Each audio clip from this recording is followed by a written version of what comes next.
Deer friends, welcome to Chemosphere. আজ থেকে আমি তোমাদের চাইল্ড ডেভেলপমেন্ট পেডাগজির কিছু ইম্পর্টেন্ট টপিক ছোট ছোট ক্লাসের মধ্যে সেগুলো আমি ডিসকাস করে তোমাদের বোঝাবো। ঠিক আছে? তো তোমাদের ক্লাসটা কেমন লাগলো তোমরা জানিও। আর কারোর যদি কোনো প্রেফারেন্স থাকে কোনো টপিকের, যেই টপিকটা একটু ক্লাস করিয়ে দিলে ভালো হয় ম্যাম, তো তাহলে সেটা আমি কিন্তু করিয়ে দেবো। সেটা তোমরা কমেন্ট সেকশনে অবশ্যই জানিয়ে যাও। তো আজকে আমাদের টপিক হচ্ছে চাইল্ড রিয়ারিং প্র্যাকটিসেস, মানে অভিভাবকত্বের ধরন। এটা কি?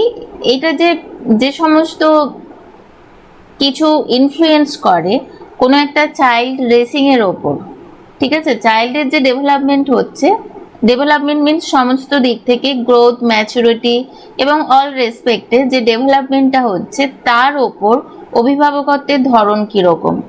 মানে আমরা বলতে পারি এক কথায় শিশু পালন পদ্ধতি, চাইল্ড রিয়ারিং প্র্যাকটিসেস। তো এই অভিভাবকত্বের ধরন নিয়েই আজকে আলোচনা করব।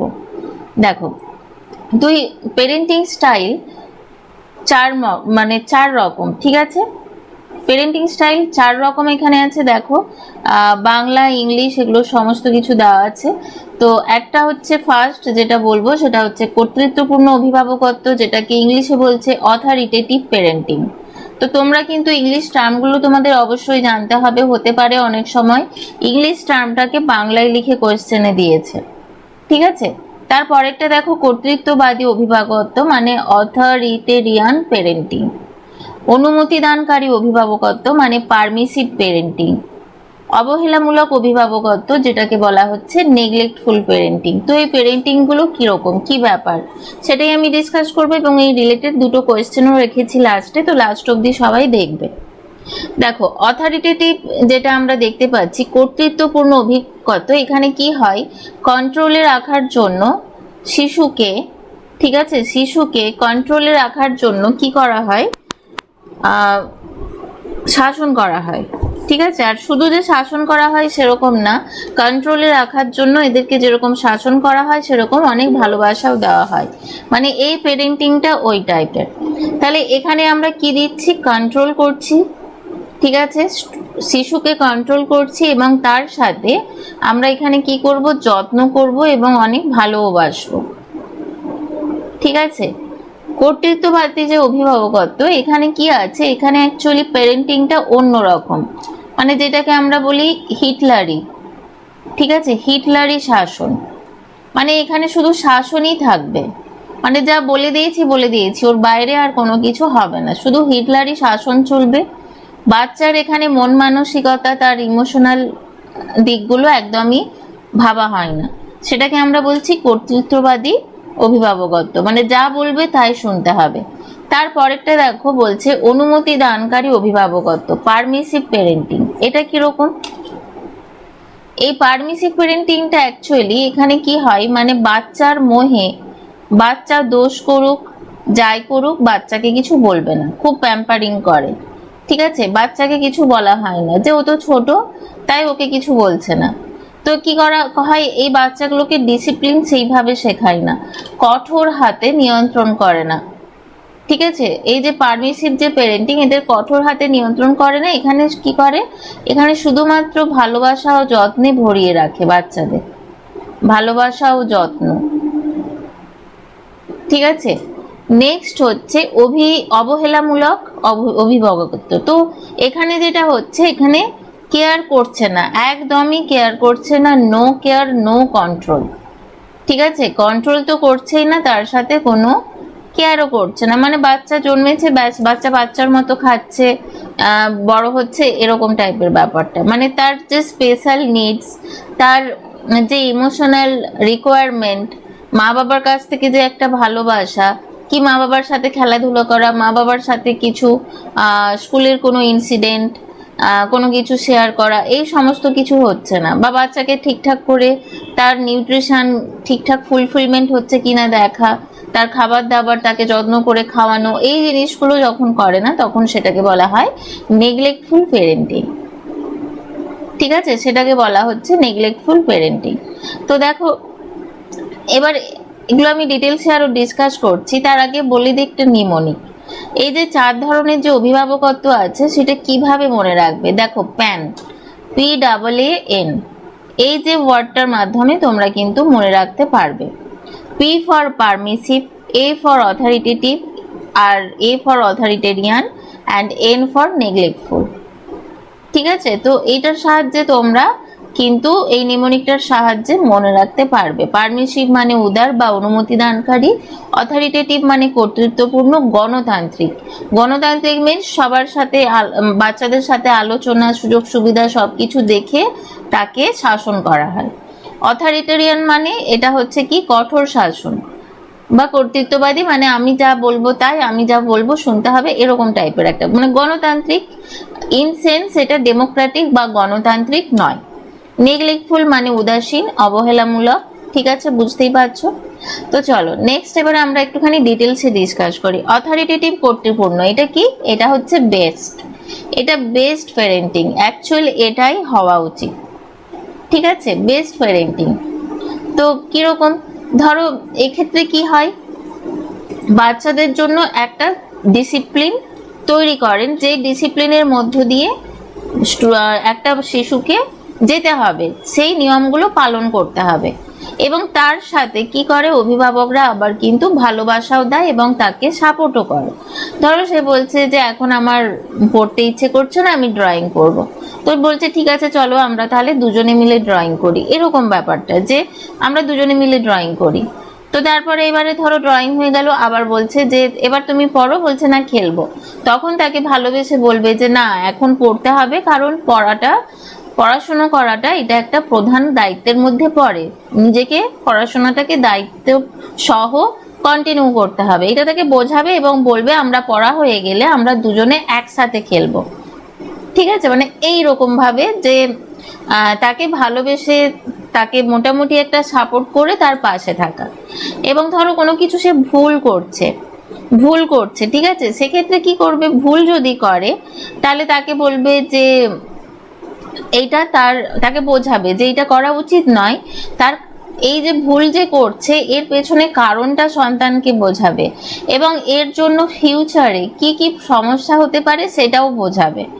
এইভাবে করতে করতে তার কি হবে, ইমোশনাল ডেভেলপমেন্টটা হবে, যে মা বাবা যেটা বলছে সেটা বুঝতে হবে। ঠিক আছে, তো এই যে দেখো এই মানে যে প্যারেন্টিংটা, এটা পুরোটাই একটা কি পজিটিভ প্যারেন্টিং। কারণ এখানে কি করছে, কঠোর শাস্তির পরিবর্তে তারা উৎসাহ প্রদান করছে এবং গঠনমূলক উপায়ে শৃঙ্খলাও বজায় রাখছে। যেমন ভাবে কঠোর শাস্তি দিচ্ছে না, তাকে এনকারেজ করছে কোনো কাজ করার জন্য, পড়াশোনা করার জন্য, ঠিক সেইভাবে কি করছে, একটা শৃঙ্খলাও কিন্তু বজায় রাখছে একটা ডিসিপ্লিনড ওয়েতে।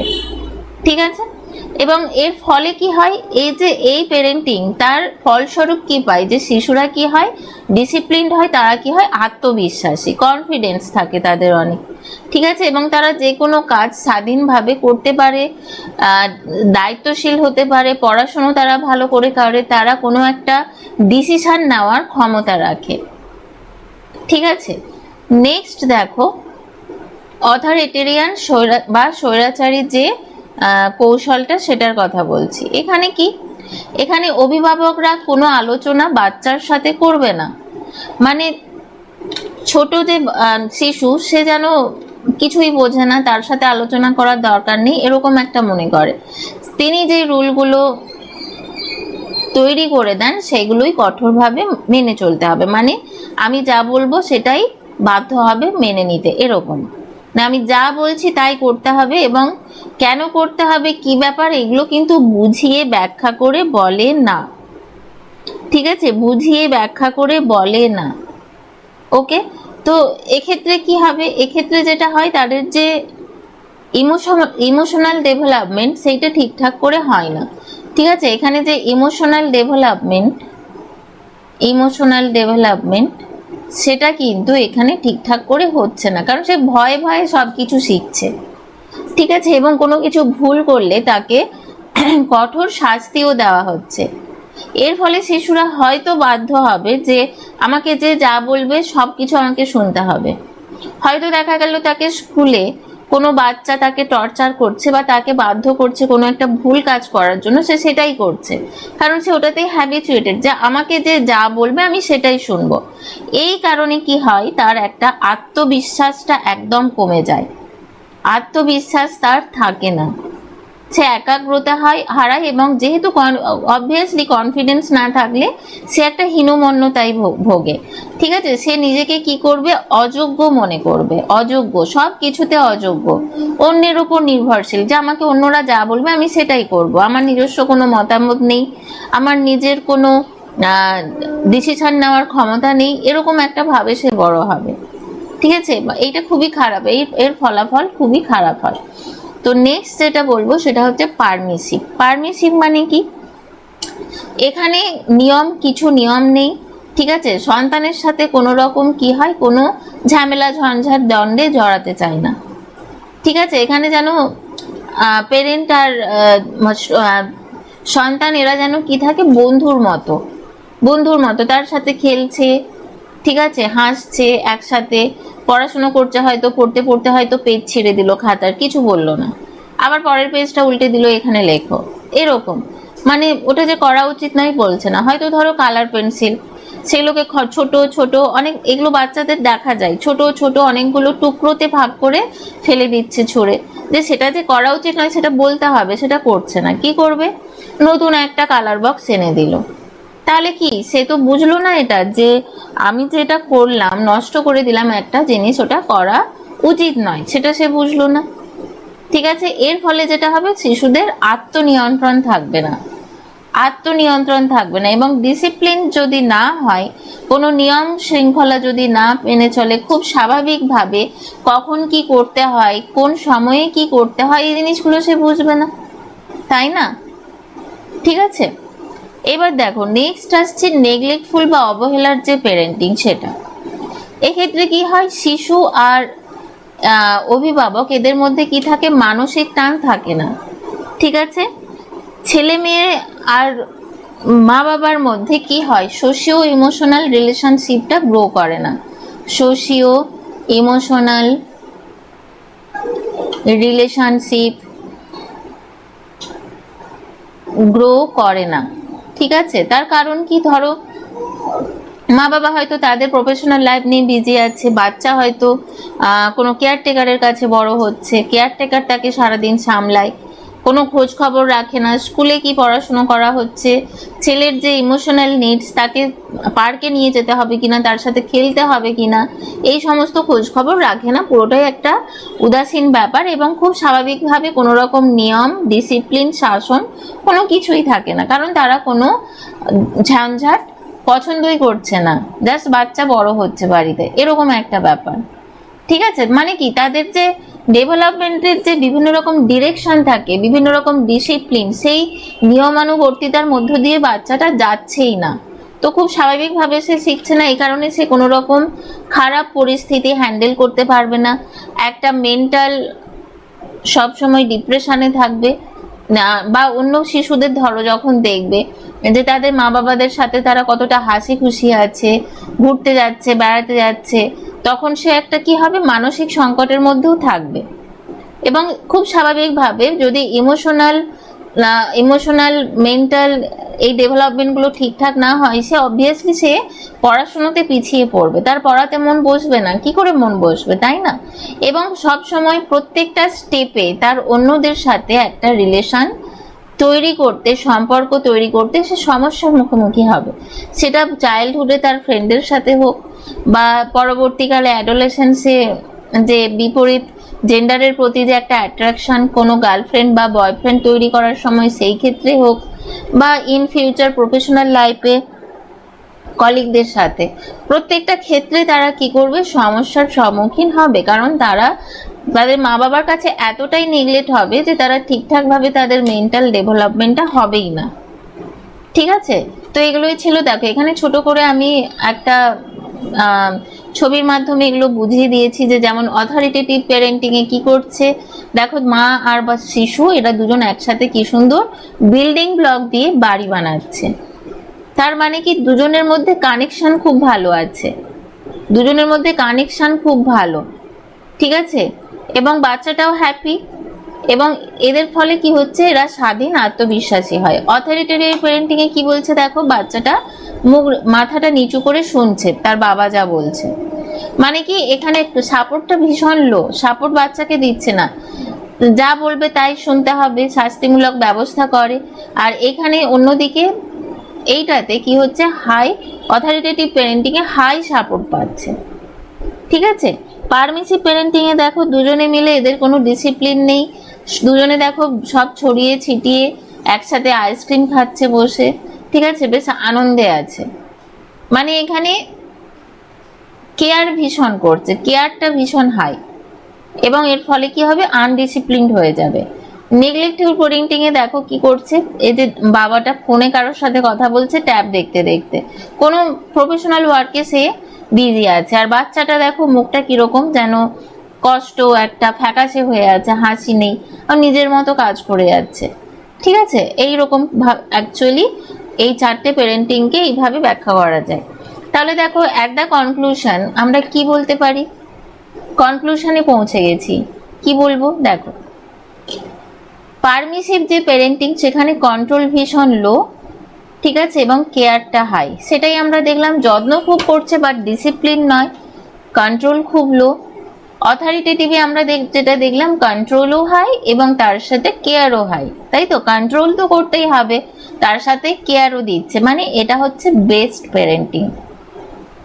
নেগলেক্টফুলটা কি, নেগলেক্টফুলে দেখো কি বলছে, কন্ট্রোল লো, ঠিক আছে, এবং কেয়ারও লো, দুটোই লো, এগুলো আমি অলরেডি ডিসকাস করেছি। অথরিটেরিয়েটিং এ কি, কন্ট্রোল হাই এবং কেয়ারটা লো, যা বলবে তাই শুনতে হবে, এরকম টাইপের একটা ব্যাপার। ঠিক আছে, তো এই ছিল প্যারেন্টিং স্টাইল বা চাইল্ড রিয়ারিং প্রসেস। তো এরপরে দেখো আমি দুটো কোয়েশ্চেন দেখেছি, একটু তোমরা বলো কি বলছে।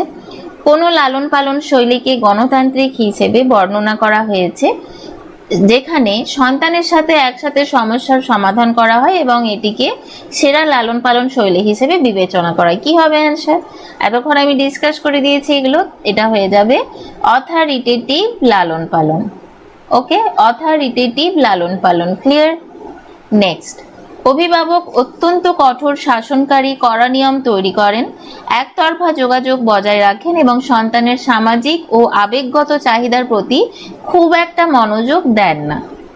দেখো, কঠোর শাসনকারী, কড়া নিয়ম তৈরি করে, এই শব্দগুলো কিসের সাথে যায়, এবং একতরফা যোগাযোগ বজায় রাখে, মানে পেরেন্টস বাচ্চাকে যা বলবে সেটাই, সন্তানের কথা শুনবে না। ঠিক আছে, সন্তানের সামাজিক ও আবেগগত চাহিদার প্রতি খুব একটা মনোযোগ দেয় না, এটা কাকে বলছে? ডেফিনেটলি এটা কি হয়ে যাবে, অথরিটেরিয়ান প্যারেন্টিং। তো এরকম question CTET, upper primary TET এগুলোতে আসে। ঠিক আছে, তো আমি একটু আমাদের কোর্সের ব্যাপারে জেনে নিই, যারা ইন্টারেস্টেড তারা শুনে নাও, এতক্ষণ আমি বলিনি, এবার আমি বলছি, যারা শুনতে ইন্টারেস্ট শোনো, নইলে ওইটুকুই ছিল, প্যারেন্টিং স্টাইল অফ করে দিতে পারো। দেখো, আমাদের কোর্সের ব্যাপারে যদি কেউ জানতে চায় শুনে নাও, WB আপার প্রাইমারি টেটকে ফোকাস করে, শুধু WB আপার প্রাইমারি টেট নয়, সিটেট জেটের যে কোনো টেটকে ফোকাস করে চাইল্ড পেডাগজির ক্লাস চলছে। ঠিক আছে, তোমরা চাইলে এটাতে অ্যাডমিশন নিতে পারো। নেক্সট যেটা চলছে, ম্যাথমেটিক্স এবং ম্যাথ পেডাগজির ক্লাস, ঠিক আছে, এটাও চলছে। আর জেনারেল সায়েন্সেরও ক্লাস চলছে, যেখানে general science plus science pedagogy definitely পড়ানো হবে। ঠিক আছে, এবং এই সমস্ত কোর্সে একটাই তোমার সব কমন যেটা, সেটা হচ্ছে তোমরা প্রত্যেকটার প্রিন্টেবল PDF নোটস পাবে। ঠিক আছে, প্রিন্টেবল PDF নোটস পাবে প্রত্যেকটা কোর্সে, যতগুলো কোর্স কেমোস্ফিয়ারে হয় প্রত্যেকটার তোমরা প্রিন্টেবল কোর্স পাবে। তোমরা লাইভ ক্লাস না করতে পারলে রেকর্ডেড ক্লাস দেখতে পারবে। ঠিক আছে, লাইভ ক্লাস যদি না দেখতে পারো রেকর্ডেড ক্লাস দেখতে পারবে, এবং এর সাথে কি তোমরা যে স্টাডি ম্যাটেরিয়ালগুলো পাবে সেগুলো তোমাদের ডিভাইসে ডাউনলোড করে প্রিন্ট করতে পারবে, এবং প্রত্যেকটা material English and Bengali, child pedagogy, math, science, প্রত্যেকটার ম্যাটেরিয়াল তোমাদের বাই ল্যাঙ্গুয়েজে দেওয়া হবে। ঠিক আছে, এই তিনটে কোর্সেরই ম্যাটেরিয়াল তোমরা বাই ল্যাঙ্গুয়েজে পাবে। ডেমো ক্লাস দেখতে চাইলে এই নাম্বারে অবশ্যই কন্ট্যাক্ট করবে, এবং এবারে বলবে তোমরা এরকম তিনটে কোর্স আলাদা করে কেন করা, তার কারণ অনেকে বলছে ম্যাম আমার জেনারেল সায়েন্সে সমস্যা আছে, তো সায়েন্সের কি কোনো কোর্স আছে, তো তার জন্য শুধু জেনারেল সায়েন্সে পারচেস করবে। কারোর যদি মনে হয় ম্যাথ, পেডাগজি আর ম্যাথমেটিক্সে উইক, সে শুধুমাত্র এই কোর্সটা পারচেস করবে, তিনটেই করতে হবে না। আর কারোর যদি মনে হয় শুধু সিডিপি পড়বে, তো সে এই কোর্সটা পারচেস করবে। এবং মানে আমি এই কথাটা একদম গ্যারেন্টি দিয়ে বলতে পারি, তোমরা যদি এই কোর্সগুলো পারচেস করো তোমরা কিন্তু ঠকবে না। তোমরা ফুললি প্রিপেয়ার হবে ফর যে কোনো টাইপের আপার প্রাইমারি টেট, সেটা ডাব্লিউবি হোক, সেটা সিটেট হোক এবং সেটা জেটেট হোক। সেটা তোমরা ডেমো ক্লাসগুলো দেখলে বুঝতে পারবে। এবং ম্যাটেরিয়াল, স্টাডি ম্যাটেরিয়ালের যে কোয়ালিটি, এটা কিন্তু সব জায়গায় পাবে না, এটা আমি একদম মানে তোমাদের অ্যাসিওরেন্স দিতে পারি, ঠিক আছে। এবার দেখো নেক্সট আমি আরো কয়েকটা কোর্সের কথা বলে দিই। একটা কোর্স চলছে সায়েন্স এক্সপ্রেস, যারা ডাব্লিউবিপিএসসির বিভিন্ন এক্সামে বসবে, এনটিপিসি, এসএসসি, তারা এই কোর্সটা পারচেস করতে পারো, ঠিক আছে। এখানে প্রিভিয়াস ইয়ারের সমস্ত কোশ্চেন, থিওরি ক্লাস তো অবশ্যই করানো হবে, সেটার কথা আমি বলছি না। ফিজিক্স, কেমিস্ট্রি, বায়োলজি প্রত্যেকটা থিওরি ক্লাস এখানে পাবে, তার সাথে প্রিভিয়াস ইয়ারের কোয়েশ্চেনের সলভ পাবে, ঠিক আছে। যা যা আছে এনটিপিসি, এসএসসি, ডাব্লিউপিএসসি এর সমস্ত সায়েন্সের কোয়েশ্চেনের সলভ এখানে পাবে প্র্যাকটিস ক্লাসে, ঠিক আছে। এবং ডেফিনেটলি এখানে তোমরা পাবে কি বাই ল্যাঙ্গুয়েজ নোটস, মানে ইংলিশ অ্যান্ড বেঙ্গলি দুটোতেই তোমরা নোটস পাবে, ঠিক আছে। এটা একটা হলো। নেক্সট দেখো কেমিস্ট্রি ক্যাপসুল, যারা কেভিএস, ইএমআরএস এর জন্য, কেমিস্ট্রির জন্য যারা প্রিপারেশন নিচ্ছ, তারা একদম এই সিলেবাস ধরে এখানে সিলেবাস কমপ্লিট করানো হবে, তো তোমরা এখানে জয়েন করতে পারো। এবং এখন ডিসকাউন্ট চলছে, ঠিক আছে, অনেকটা ডিসকাউন্ট চলছে। তাও অনেকে আমাকে বলে যে কোর্স ফিটা অনেকটা বেশি ম্যাম। অ্যাকচুয়ালি দেখো কোর্স ফি অনেকটা বেশি হবে না কেন অন্য জায়গার চেয়ে? 1000-1500 একটা কোর্স কেউ যদি বিক্রি করে, তুমি বলো তার কোয়ালিটি কেমন হবে? এখানে এই অ্যাপের মধ্যে তোমরা যে ক্লাস করবে, তোমরা এখানে ডাইরেক্ট কথা বলতে পারবে আমার সাথে, ক্লাস চলাকালীন লাইভ ক্লাসে কথা বলতে পারবে। হোয়াটসঅ্যাপে কন্ট্যাক্ট করে কোনো প্রবলেম হলে তোমরা ডাউট ক্লিয়ার করতে পারবে। এছাড়া ডাউট ক্লিয়ারিং ক্লাসও এক্সট্রা রাখা হবে। এবং তোমরা সমস্ত অ্যাডভান্স স্টাডি ম্যাটেরিয়াল পাবে। কেউ যদি দেখতে চাও অবশ্যই আমাকে মেসেজ করো এই নম্বরে, ঠিক আছে। নম্বরটা এখানটায় দেওয়া আছে, এখানে দেখো, দেখতে পাচ্ছ কিনা জানি না। এই নম্বরে মেসেজ করবে যদি স্টাডি ম্যাটেরিয়াল দেখতে চাও। এবং একদম বেসিক থেকে, মানে যার বিএসসি কেমিস্ট্রি বা 11-12 কেমিস্ট্রি ভালো করে পড়া নেই, সে সবসময় ওয়েলকাম। কারণ এখানে একদম ডিটেলসে কিন্তু কেমিস্ট্রি বোঝানো হবে। যার পুরোপুরি কেমিস্ট্রি একদম পড়া আছে, শুধু প্র্যাকটিস করতে চাইছো, তার জন্য প্র্যাকটিস ব্যাচ আনা হবে, তার এটার অ্যাডমিশন নেওয়ার দরকার নেই। কিন্তু যার বিএসসি বা 11-12 ভালো করে পড়া হয়নি, সে অবশ্যই ওয়েলকাম, কারণ এখানে কিন্তু ডিটেলসে করানো হবে। এবং এক একটা টপিক 5-6টা ক্লাসে কমপ্লিট করানো হয়। শুনলে অবাক হবে, থার্মোডাইনামিক্সের 11টা ক্লাস করানো হয়েছে, ঠিক আছে, 11টা ক্লাস করানো হয়েছে, 1.5 ঘন্টা 1 ঘন্টা 15 মিনিটের করে ক্লাস। এবং তার সাথে অবশ্যই মক টেস্ট আছে, এর সাথেই ইনক্লুডেড, ঠিক আছে। আলাদা করে মক টেস্ট পারচেস করতে হবে না, এর সাথেই ইনক্লুডেড। এবং তার সাথে তোমরা প্র্যাকটিস ক্লাস এখানে সব পেয়ে যাবে। এবার যাদের মনে হবে না আমার থিওরি দরকার নেই, পরে কম প্রাইসে কম কোর্স ফিতে প্র্যাকটিস ক্লাস লঞ্চ করা হবে, তাতে জয়েন করবে, ঠিক আছে। নেক্সট হচ্ছে কেমিস্ট্রি এক্সিলেন্স। এটা দেখো, এটা কেভিএস, এনভিএস, এমআরএস, ডাব্লিউপিপিএসসি, ডাব্লিউবিএসএলএসটি সমস্ত কিছু কভার করবে। এবার বলবে দুটো কোর্সের মধ্যে ডিফারেন্স কি? তার কারণ ডাব্লিউবিপিএসসি, ডাব্লিউবিএসএলএসটি এর সিলেবাসের সাথে কেভিএস, এনভিএস, এমআরএস এর সিলেবাসের একটু তফাৎ আছে। এখানে কেভিএস, এনভিএস, এমআরএস এ অনেকগুলো টপিক নেই যেগুলো ডাব্লিউবিএসএলএসটি তে আছে, ঠিক আছে। তাই যারা KVS, NVS, Mrs, WBPSC, WBSLST সবগুলোই ফোকাস করছো, তারা কেমিস্ট্রি এক্সিলেন্সে অ্যাডমিশন নেবে। এবং আমি যা বললাম প্রসেস সেম সবগুলোতে, ঠিক আছে। এখানেও মক টেস্ট দিতে পারবে তোমরা, তারপর প্র্যাকটিস ক্লাস করতে পারবে, সব কিছু এতে ইনক্লুডেড। আলাদা করে মক টেস্ট, প্র্যাকটিস ব্যাচ কোনো কিছু পারচেস করতে হবে না, ঠিক আছে। তো চলো, থ্যাংক ইউ।